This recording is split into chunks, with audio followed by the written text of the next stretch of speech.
Atulaba oyo ye mwogezi w'ekibiina kya National Unity Platform Mr. Joel Senyonyi bakatuuka saa zino ne mwami Lewis Lubongoya Secretary General wa National Unity Platform bakatuuka wano e Nalufeenya era nga nabo bagenda okutandikira omulimu gwe twatandise edda ogw'okununula President waffe mu kkomera.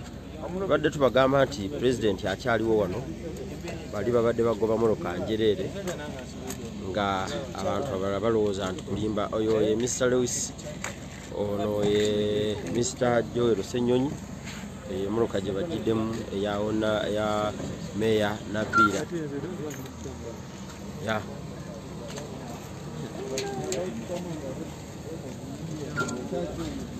Yeah. And Joel. Gatana. Ebo bonna bakatuuka saa zino wano e Nalufeenya eyo moloka gye bagiddemu eya Mukyala Nabiira. Oyo ye mwogezi w'ekibiina ekya National Unity Platform ne Secretary General Mr. Lewis Lubongoya bakatuuka saa zino okugezaako okulaba embeera bwetambula n'okugyawo President. So tukyaliwo, President akyali Nalufeenya wano nga we mbadde mbagamba nti mmotoka ziri ze bagobye zibadde njereere. Kibadde kituufu kubanga ffe President we tuli wano naye wadde ye ali mu kkomera, ffe tuli bweru.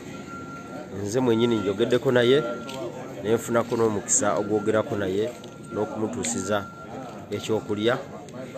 Era be abakulu abatuuse wano okuli Lewis ne Mukyala Nabiira ne Mr. Joel Senyonyi.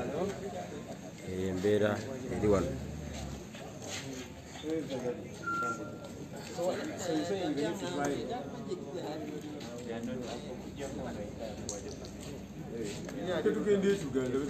Naye teekako masiki bajja kusumbuwa. Bajja kusumbuwa, teekako masiki.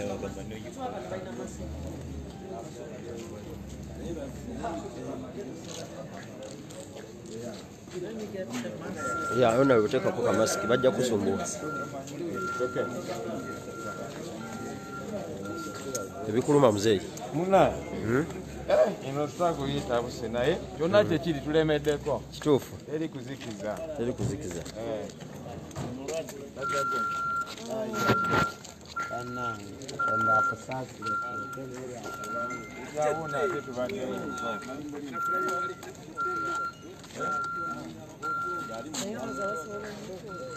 Bamuwadde ekyokulya. Ekyokulya kyo tututusizaayo. Embeera mbi, of course. Babakutte bubi babakubyemu. Ali ne Pastor Muwanguzi ne omusirikale Kato. Ono abamu kube babawo okuva ku Electoral Commission. Naye tebamukutte naye ye mu kumwarrestinga agambye nti sireka mukama wange bwe mutwala we ngenda naye. Kato owa poliisi ne Muwanguzi. Bonna babakubye era Mwesigwanga yabakuba. Mwesigwa eruuka akubye Kato empinga buli muntu amulaba.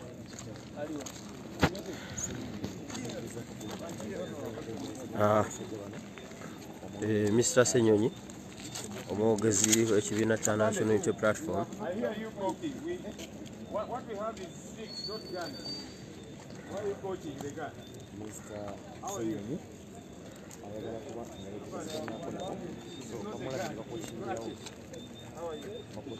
Asikalo omulabye ne bakookinga ye Mr. Joel Senyonyi wali mu maaso ne Honorable Nabiira.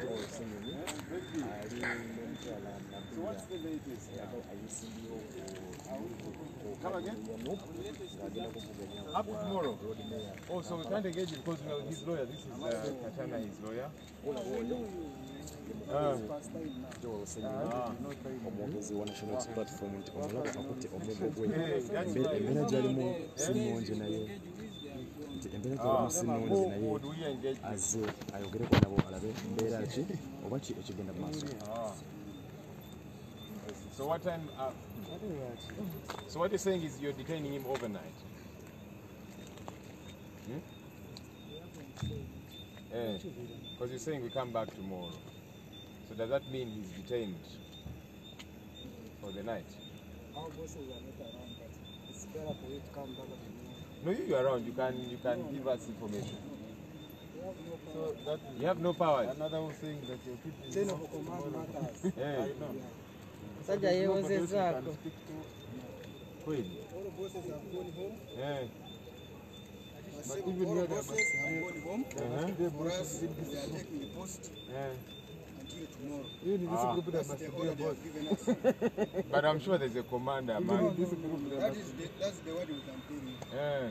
Yes, at the moment. So in other words, you're detaining him for tonight. That is it. Okay. So he has confirmed then, because we needed that kind of confirmation. So what you're saying? We come back tomorrow. What time do we come back tomorrow? That's why we are saying our bosses have gone. We don't know the time.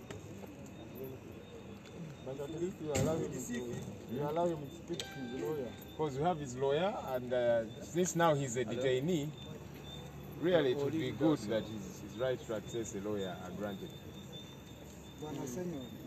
Yes, Afani. Afani, I understand the situation, but I don't know if you understand ours, because if you have the detained person, has not seen his lawyer, we don't know the condition in which he is. Any chance whatsoever. We do respect you.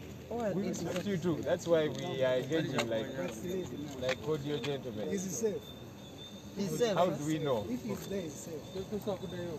He would be safe if he was in Magere, but now is there a way we? Because that's your car.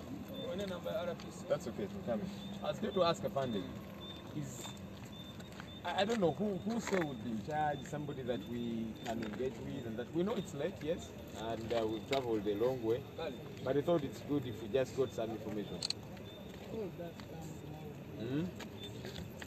Yes, sir. Maybe you go to CPS, the other one in town. Okay. So you'll get clarification. Okay.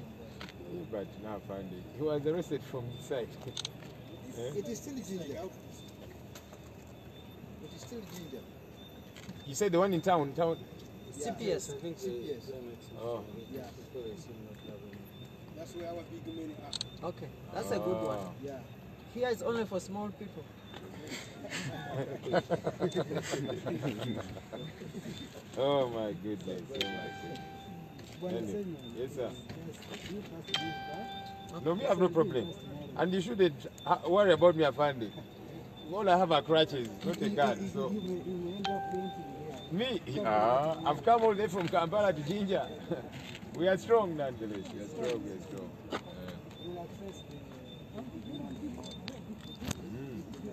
Is Kafande Kato still here? He has been released. No, Kato is inside. His head of. Katali munda. He's in CPS where I'm sending you. Afande Kato. No, Kato is inside there. Akulimba. People are saying that he's been in all through. If I go with you inside there, can you get him? Yes. Of course, I don't work there. I don't know where you have put him. I'm telling you, he has. He's there. He's there.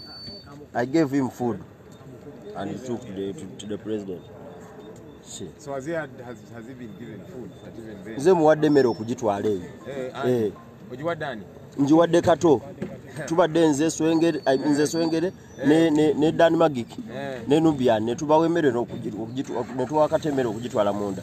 Okay. Yes, he's there. So yagifunye in as good shape as you had gotten that food? Yeah, because Kato yabadde abikimanga ebyokulya ebweru. Kati Kato yafuuka kyali waffe? Kato kyali waffe nnyo. Atubeereddemu kuva luuka wali. Kuba naye ani oyo simanyi mwesigwa amukubye n'okumukuba empinga ensi yonna eraba. Ng'amulanga ki? Lwakuba abadde amugaana okukwata BobiWine. Anti kuba kati Kato gwe mulimu kuba twasooka obbagaana nga tulaba. Kato naye avudde mu mbeera n'afuuka muntu wa bulijjo naye ng'ate alina amayinja nga nabo ge balina. Wow. It's a good country. Joel, are they allowing you in? No. So we've gotten here. Of course, we've traveled a long distance. police says they can't allow us access. They are telling us to go to their bosses. They're not giving specifics of who the bosses are. They have confirmed to us that they are detaining Honorable Kyagulanyi here for the night. So there's not so much communication coming through. Let's give that vehicle space. And So, let us wait the way. This is the gate. President Robert Kyagulanyi Ssentamu akyalina lufeenya era nga oyo ye Mr. Joel Ssenyonyi adde agezaako okusaba abapoliisi okuyingira munda ne bamugamba nti bakama baabwe bavuddewo ababadde basobola okumukkiriza okwaccessinga Mr. President. Mr. Joel Ssenyonyi aze ne Honorable Nabiira ne Mr. Lewis. we have come all the way from Kampala to establish the latest about our presidential candidate, Honorable Kyagulanyi Ssentamu. He was detained brutally, as you all only confirmed 3 so far, but pictures are showing a lot more. Many people have been brutalized. Of course, our team leader, we don't know the situation in which he is currently. As you have seen, they've denied us access. We have asked them if he's under detention or what, but they have confirmed that he's under detention for tonight. So they told us to go and look for their bosses and engage with them. We don't know who those are. They've not given us any specifics. It's a very disturbing time because this gentleman is a presidential candidate. He has a program which he has been following. And today he was meant to be in Luka. And interestingly, by the way, police is the one which guided him and led him all the way to the venue, the campaign venue, where he was meant to be, in Luka. Only to get there, it looked like it was a trap, that they led him there, only for hell to break loose. When they got there, it's as if, I don't know, it's as if these guys got demon-possessed all of a sudden. They changed, they became violent, as you did see, broke into cars, beat up people, and they violently did arrest him. We are bothered by this and a lot more. We have always, and we continue to call on the Electoral Commission to say, guys, you're the superintendents of this electoral process. Honorable Kyagulanyi is supposed to be under your watch, but clearly you don't seem to be in charge. Who is in charge of the electoral process? Has police now become the Electoral Commission? Because a program was drawn, which was confirmed by the Electoral Commission, of course, you know, together with the police. But you see, every now and again, police keeps disrupting our activities. In Kitgum, we did see an RDC who told our presidential candidate and the team he was with that you are not welcome to my district, Kitgum. That's what he said. He called it his district. And we said, wait a minute. So who is an RDC all of a sudden that he can tell a presidential candidate who has a program to be in Kitgum that you cannot come to my district? So we have, I don't know, does it now require some kind of visa to access districts, which is meant to access right on schedule, the program that is meant to follow, you know? But we have RDCs who have an exaggerated sense of self-importance. Because the fellow is an RDC, he's given, they have these old pickup trucks that they use and a guard and then a salary of 1.5 million. All of a sudden they feel they're very important. So I cannot allow you Kyagulanyi in my district. But how? Why is the Electoral Commission looking on as these things are happening? Yesterday was meant to be in Tororo, and the one Tanga Odoi, who recently was a teacher, now he's the chairman of the Electoral Commission of the NRM. I would think that Tanga Odoi is maybe competent in matters to do with NRM elections, and again, his party members don't seem to say so because, you know, they have been bashing him left, right, and center. But who is Tanga Odoi now? To command police, because he commanded police in Tororo to make sure Honorable Kyagulanyi does not enter Tororo district, a district that was meant to be campaigning in yesterday. He was on schedule for that. Everything had been okayed by the Electoral Commission, who are the superintendents. But Tanga Odoi stands there and says, I'm not going to allow Kyagulanyi into Tororo. Who is Tanga Odoi? Electoral Commission, you do tell us. All right? Is Tanga Odoi one of the commissioners? Even if he was to be, anyway, part of the commission of the National Electoral Commission, is this how programs then are supposed to keep changing? That somebody just wakes up and decides that for me, I will call the shots here because I am Tanga Odoi. And police meanwhile looks on. Tanga Odoi mobilized some border cyclists and so on who caused mayhem. They were gathered there, but police kept guarding them. We saw what happened in Bale where one of our supporters was shot dead. We saw what happened in Mayuge. Police decided against police is serving the NRM. Because when the NRM folks gather and do whatever it is that they want to do, it's okay. But if it is opposition, if it is Chagulanyi and NUP, no, we must beat these ones up, we must kill them, and all of that. We want to send a warning to a couple of people. One, it is to Uganda police. And I'm hoping they're listening because this is Nalufenya, one of the most notorious detention centers in this country. Police, you need to know that your job, your duty is to serve Ugandans, all Ugandans, and not NRM members. Serve them too because they're Ugandans, but as you do that, serve all Ugandans, treat them equally. Because we are the people that pay your salaries. We're the people that buy those guns that you use, the tear gas canisters that you use to cause mayhem and wreak havoc. We're the people that buy the uniforms that you wear. For heaven's sake, have some respect for us. Treat all Ugandans equally, observe the law. And we have begun to profile police officers who are breaking the law in a manner so wanton. The Frank Mwesigwas of this world and several others, we have begun to profile them because they must take individual responsibility. A time is going to come when each one of them will be held liable individually. Times have gone when we must now say, the entire police institution, where police officers, individual police officers, senior or otherwise, will break the law in a manner so wanton and then hide behind the institution of police and say, because in law it's called vicarious liability. No. We will not entertain that. And so we are profiling them. A time is going to come when they will each of them pay for this within the law. The other warning really, and it's a plea we are sending to the Electoral Commission. Could you get to be in charge of this process? Or if you have failed to be in charge, let us know. Let us know that as the Electoral Commission, your powers are very limited, that you're not in charge. We saw what happened with the consultations in January. The Electoral Commission said, go ahead with your consultations that are provided for within the law. Police said, you'll not hold them. We went to Kasangati, that was the first venue where we were meant to hold a consultation. They arrested Honorable Chagulanyi, myself, and several others. We spent 2 days there. And they said, look, the reason we arrested you is because Kasangati, you were doing your consultations in an open ground. If it was in a hotel, it's okay. When they released us, we went to Lira. Lira, we were in a hotel. We were meant to be in a hotel. But police said no. And the Electoral Commission clearly was not in charge. There was no COVID in January, which they're using now as an excuse. It wasn't there, but the consultations were not granted. Today, here we are. And so the Electoral Commission needs to come out very clearly and tell us, are they in charge or otherwise? The other appeal we are making is one to religious leaders. We are glad that a number of religious leaders are speaking out, but a number of them have yet to speak out on this matter. Please do speak out. When I read the Bible, I see prophets of the day who spoke to kings. Kings were presidents at the time. And they approached them and said, my king, this is wrong. This injustice is wrong. What you're doing is wrong. We'd like to hear more religious leaders do that today. And we're not telling you to come out and support NUP or Honorable Chagulanyi. No. Do that if you want in your individual capacity.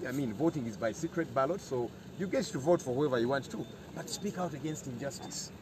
We'd like to hear a lot more from cultural leaders. And we're not telling them to be partisan, but we are saying the people that you're leading are being killed. They're being maimed.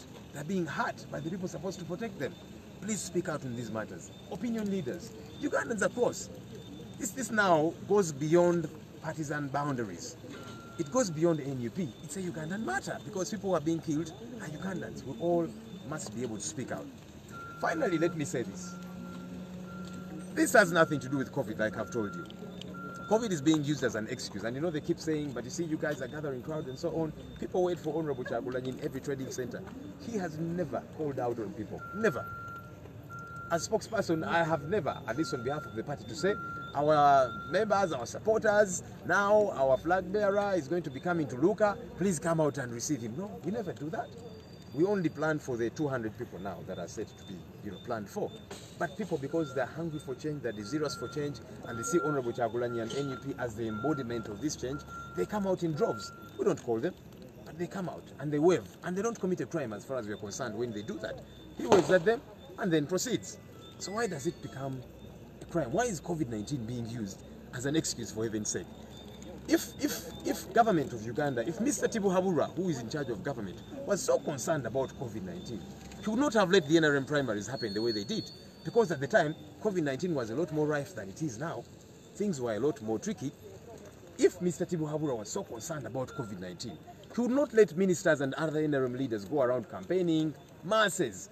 They had said at the time, churches and mosques, you cannot gather to pray because of COVID-19. But in the meantime, ministers, Ephraim Kamuntu and several other interim leaders, Mike Bokula, were using churches to hold gatherings, to hold rallies. So it's nothing to do with COVID-19, for heaven's sake. There's a fellow, and let me say this, there's a fellow called Bebe Cool, who, you know, there are people who are always trying to play catch-up. There are people who, you know, always want to show that they're a little bit relevant. So wherever Honorable Kyagulanyi has been, he also goes, and his role, I'm told nowadays, is distributing NRM t-shirts and some money. And so people gather around his car, gives them money and all of that, and police protects them. So why is it okay for this fellow called Bebe Cool to gather people? And of course they'll come because they are hungry, they are poor, and so when he's giving them 5,000 shillings each and a t-shirt because they don't have clothes to wear, they will gather. But police only watches. So this has got nothing, totally nothing to do with COVID-19. This has got everything to do with the fact that there is a dictator, a 76-year-old dictator whom Ugandans are tired of, and he's afraid of them. He's afraid not just of Honorable Kyagulanyi, but of Ugandans who are hungry, who are desirous for change. That's the real matter. And would like to tell him they'll do all these things to try and slow us down, to try and demoralize us, to try and cut our speed, to try and break our resolve. But our resolve is a lot stronger than ever before. These acts only embolden us. They only strengthen our resolve. And so we are on the move. We are on the quest to remove a dictatorship. And that way, we'll be able to achieve the new Uganda that we are pushing forward for. Thank you. Uganda. Olunaku olwaleero ebibaddewo byennyamiza. Byennyamiza kubanga tulina presidential candidate ayitibwa Honorable Kyagulanyi Ssentamufe ng'aba NUP. Omukulu yakola programu yiye n'agiwa akakiiko k'ebyokulonda ne kakikonfaminga era ng'alina okubeera mu bitundu bino ne poliisi netegeezebwako ono presidential candidate programu ye akakiiko k'ebyokulonda akalina obuvunaanyizibwa ku byokulonda kagikonfaminza agende maaso ne campaign ze. Olunaku olwaleero abadde alina kubeera mu Luka era poliisi nemuvuga ngemugayiringa nemutwala ku venue. Babadde alina okubeera n'olukuŋŋaana campaign meeting naye ate olumaze okutuukawo poliisi babadde nga abayiddwamu enjuki ne bakyankalana ne batandika okuba bamenya amamotoka bakubya abantu baffe abasinga bafunye ebisago batandise okulumba bannamawulire. Tulabye bannamawulire abafunye ebisago babalanga ki baagala mmwe bannamawulire mulekeraawo okulaga ensi obumenyi bw'amateeka bwa poliisi kyovudwala bannammwe batandise obbakuba. Bakutte presidential candidate waffe Honorable Kyagulanyi mu bukambwe bw'ekitalo ne bamuyisa bubi ali wano Nalufeenya. Tetumanyi kikigenda mu maaso. Tebakkiriza balooya be kumulaba, tebakkiriza basawo be kumulaba, tebakkiriza family members okumulaba, tebakkiriza naffe abakulembeze banne okumulaba. Batugambye wano nti tugende ewa bossi baabwe abapoliisi be bajja otuwulira ekiddako ate ng'ekyo kijja kubeera nkya. So batukonfamingidde nti omukulu bamusibye agenda sula wano Nalufeenya. Nalufeenya mugimanyi yatabu nnyo eno gye bakubira abantu, eno gye batira abantu, gye bakubira empisa agayiso agalimu obutwa n'ebirala. Ne presidential candidate waffe ali munda omwo tetumanyi kikigenda mu maaso batuganye okumulaba. Kino kizze kibaawo mu Kitugumu. Waliwo RDC mu Kitugumu yagenda n'agamba presidential candidate waffe ne tiimu nti sigenda kukkiriza mu district yange. Bwati bwe yakyogera district agiyita ye. Manyi bano ba RDC abamu mwatu bagenda ne balowooza nti bafuuse ba kitalo.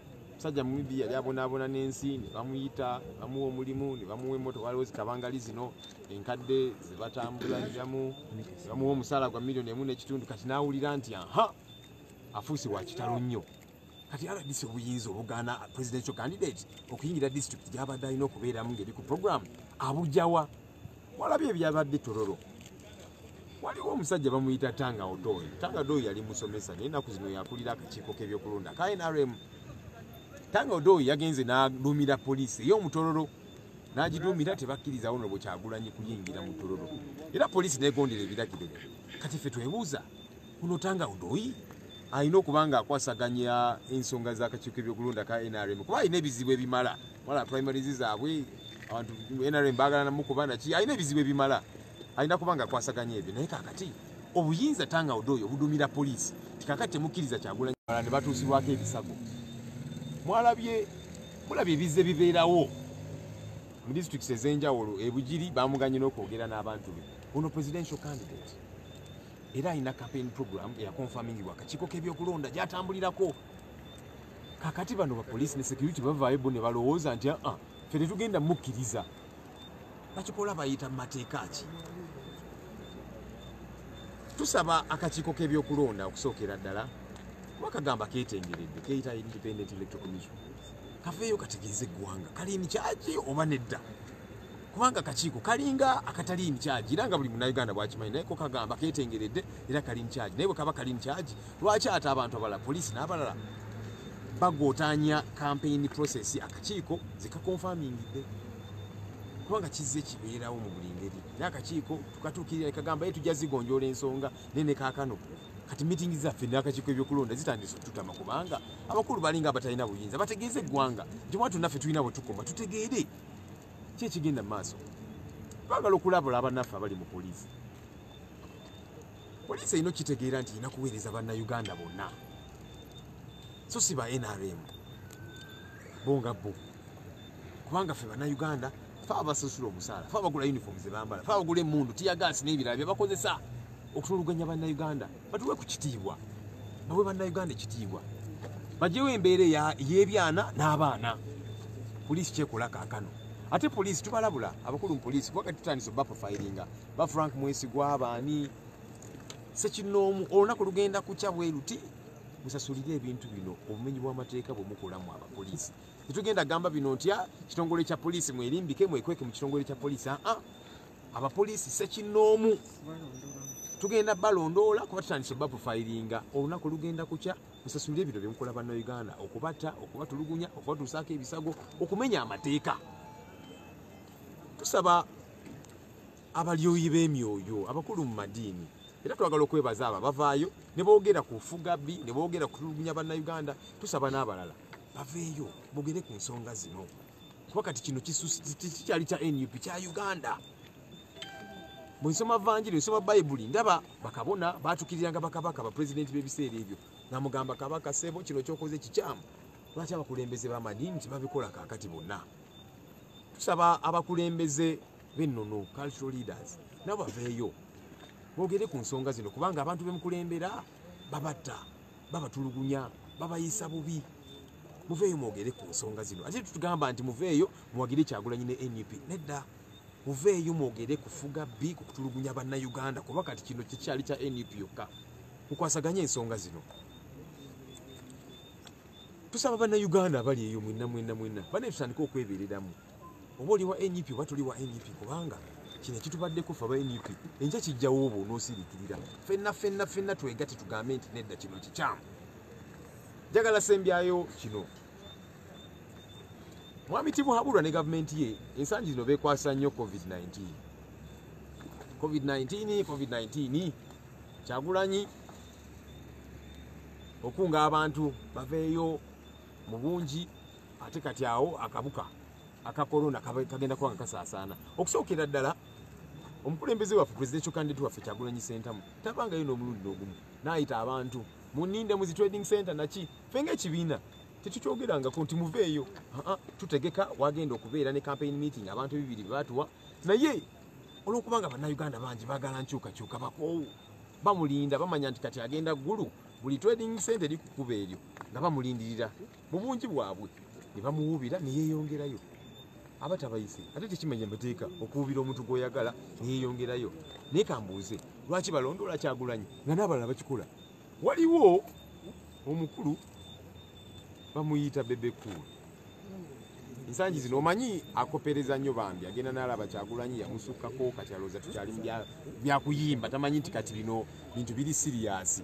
Kati agenda mwattu ng'agenda agezaako okukoperera ono bwe Kyagulanyi buli gy'ava nga bebekulu agendayo ne ttiimu ye kuba kati bamuwa omulimu NRM gwenda bagwa kugaba zi t-shirt n'okugaba 15,000 zaawa abantu era bajja kubanga mwattu abantu baffe baavu. So bategeera nti ayingiddewo ne zi t-shirt balina nangoye nga bajja ku mmotoka ye mu bungi n'okufuna ssente. Sente baagala nnyo t-shirt zaabwe eza yero ne mwami Museveni naye mwattu baavu tebalina kyakwambala n'akasente ze 15,000 zibakolera zino bebekulu zaagaba. Naye kaakati poliisi yebeekuuma abo abantu mu bungi bwabwe baze mwattu funa akasente naki tebalina gwe bakuba tebalina gwe bakuba tiya gaasi n'okutta. Lwaki tulina enkola embeera ey'abaana n'ebyana. Mwami Museveni agenda n'agamba nti kati ye afaayo nnyo ku bannayuganda ku lwa korona, alimba Mwami Tibuhaburwa alekera okulimba eggwanga. Singa bannayuganda bafaako nnyo, singa eno ensonga ya COVID-19 ya korona twalikiriza NRM primaries gy'okulira NRM okubeerawo nga bwe zaali. Enkuŋŋaana naki ne bazikuba, ate mu biseera ebyo korona yalinga ya tabbu nnyo okusingako ne kaakano. Teyabyogerako, teyabakomako, ne bakikola. Kakati mbu ajjukidde okufa ku bannayuganda olwa korona yakajjukira kati. Mwami Tibuhaburwa ajja kujjukira nti abakulembeze ebi baminisita ne baani kosi baggalawo zikyaki n'emizikiti teri kusaba teri kusaala olwa korona. Naye ate kati zikyaki baminisita be Professor Ephraim Kamuntu, abakulu mu NRM Mike Mukula n'abalala nga bo ate enkuŋŋaana zaabwe bazikuba mu makyaki. Teyabakomako n'omulundi n'ogumu. Bwe twali tugenda tutandika consultations zaffe mu January twatandikira wali Kasangati. Era ne batusiba Kyagulanyi nange n'abalala ennaku bbiri zitwamalayo nga batulanga ki mbu olukuŋŋaana tubadde tulukubye mu open space naye singa ebadde woteeri kyali baddoke. Olwatuta bwe tuti ne tuva mu komera ne tulumbalira lira twali tulina kubeera mu woteeri era ne batulemesa. Consultation time mu January waliwo korona, lwaki batulemesa? So Mwami Tibuhaburwa akikozesa nga lwekwasa. Amazima amatuufu go gali nti bannayuganda bakooye gavumenti ya Mwami Tibuhaburwa. Abaddewo emyaka mingi nnyo, abayisiza bubi, abalisiza akakanja bamukooye. Era kyovuddoola batayagala Kyagulanyi Ssentamu kati gwe balaga obuganzi, gwe balaga obwagazi okubabeeramu kubanga abagula amaaso, ababuusa, abagumya, abagamba naye tunywere, tukole ekisoboka, ono nakyemalire tumuggyemu mu ntebe ate mu mirembe. Ekyo Mwami Tibuhaburwa kyatya. Kubanga singa si mutiitiizi, fenga bwe tulowooza nga bwe tukiraba ti mutiitiizi nnyo, singa si mutiitiizi yali badde aleka Kyagulanyi n'etaayaya naye kyajja kikkiriza. Era ne korona nga tannatandika yali takikkiriza, kati korona amuteekawo lwakyekwaso kubuzaabuza bannayuganda. Naye fenga NUP, fenga bannayuganda abegwanyiza enkyukakyuka tuli banywevu. Bano bye bakola bagezaako kutumenya mitima, bagezaako tusala sipiidi, naye ate bye bakola bitwongera buvumu, bitwongera maanyi. Tugenda sigala nga tusonga mbere nga tulumba kubanga kitwagala tukimanyi. Mwebale nnyo, mwebale ddala.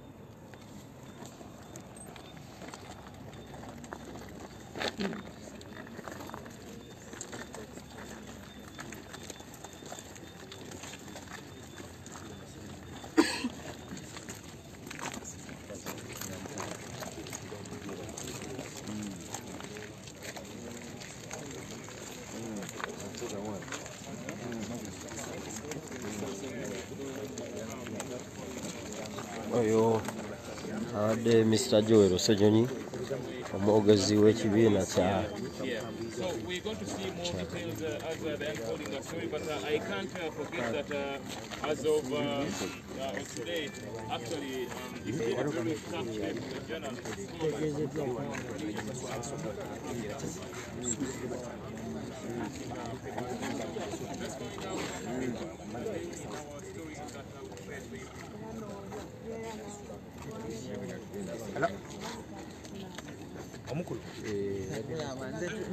oyo abaire Honorable Joel Ssenyonyi, omwogezi w'ekibiina kya National Unity Platform, nga atambwire ni mukyala Nabiira, nga atambwire ni Lewis Lubongoya, Secretary General w'ekibiina kya National Unity Platform. Bakatuuka eyo n'emmotoka gye batambuliremu ambulance olikugiba na bukalamu okugezaako okuba nga baakisesinga His Excellency Robert Kyagulanyi Ssentamu aye ekitasoboike. Era poliisi etukobye nti lunaku lwankyo lwe tulina okuba nga twiraano okwongera okutegeera ensonga lwaki candidate waife akagemeerwa mu kifo kino. Era nga mu kitundu kino tujja kusulamu abantu bandi wano wetuli petrol station ya Igal eri next to Nalufenya police station otujja okusula. Briefly ekibuga omukulembeze w'ekibuga biki ebisibye mu kibuga n'embeera negenda mu maaso nga mwe baana NUP to briefing ekibuga kisiibye kitya era mbeera kisiibye. Amawulire gantuuseeko nga ndi mu ttundu mu Nakawa nga tulina engineer bali mu ezo nga tuli mu candidate meeting ya NUP awo ku kiduuka ne tumanya nti nno embeera etabuseeruuka. Era bwe tuvudde awo ne tutandika okuwulira nti abaana babakuba nti pulezidenti waffe bamukutte bubi kati obola nti nno ne bagamba nti kyetaagisa kuba tubadde tutegeka kubanga kampeyini za nuupu tezikyali kampeyini wabula ddwaniro lutalo kyobola nti nno tubadde mu nteekateeka ezijjayo emergency services ambulance abasawo abali wiringa okujja okujjanjaba ku baana nga bwe babalinnya be bakubya amasasi tulabe nti nno at least tubataasaako era bwe kibaddeyo netugamba ku nenkubira banange baluisi ne bagamba nedda tusooke twongereko tudde ekamwoki naye okutuuka ekamwoki abaana enambulance esoose kusomba bantu be balinnye bantu be bakubye paka bwe tumaze okubateeka mu klinika ez'enjawulo netulyoka tuvaayo ate okugenda ekamwoki kati ekamwoca we batugambidde nti oba nga tulowooza nti nno pulezidenti waffe Kyagulanyi bagenda mutta naye tugenza okulaba nga tekigenda kusoboka netugamba owaayi asobola okuba naye yeetaaga obujjanjabi asobola okuba naye yeetaaga embeera gy'ayisiddwamu ennaku zino zonna omukka okumukuba okumunyiga okumukuba ebikonde ensambagere netugamba kuba ntuvuddeyo bajja olusenyonyi ffenna ne tujja wano kale bw'aba asuze wano naffe tusule wano bwe bunaakeerera tetulabe bwe yasuze tetumanyi oba bamutadde ku seminti tetumanyi oba asuze afukamidde tetumanyi mbeera kubanga obukambwe obuli wano e Nalufeenya bannaye abali obukambwe tulinganga balinga baafunye goonya kyoba omutujju yayingidde Uganda gwe bayita Robert Kyagulanyi naye neebaza nti bwe tugidde wano tusaliikirizeeyo kyanja kugenda Gayaza road naye ng'abaana beebeereddemu ekirungi gye tuyise yonna anadde bagamba nti ffe twagala BobiWine era badde nsaba gavumenti nti kino ekya Robert Kyagulanyi bakyakitwalanga ekitono naye buli munnayuganda eriiso lye baakute mu liiso lya munnayuganda era nze ndowooza bandyebeereddemu nga bo ne bakola ekituufu ne baleka Robert Kyagulanyi akole kampeyini ze ate n'okumuta okumujja mu kaduukulu ng'alinganga eyabbye teyabbye wabula yazikununula bannayuganda naye abantu bafudde emukono batiddewo omuntu omu tubadde tugenda kutuukawo bwe tuti omuvubuka ne bamukuba ekyasi era aba Red Cross be bamuyambye bagezezaako muyoola naye nga tekikyasobola era twebaza aba Red Cross at least awo emukono babaddewo naye Kampala mulabye ekibaddeyo bakubya abantu awo ku Radio 1 ku Mini Price wonna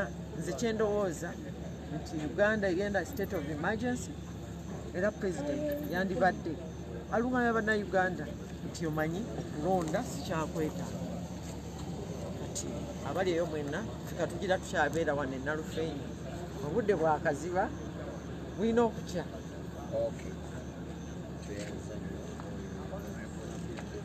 Yo ni Honorable Nabira Sempala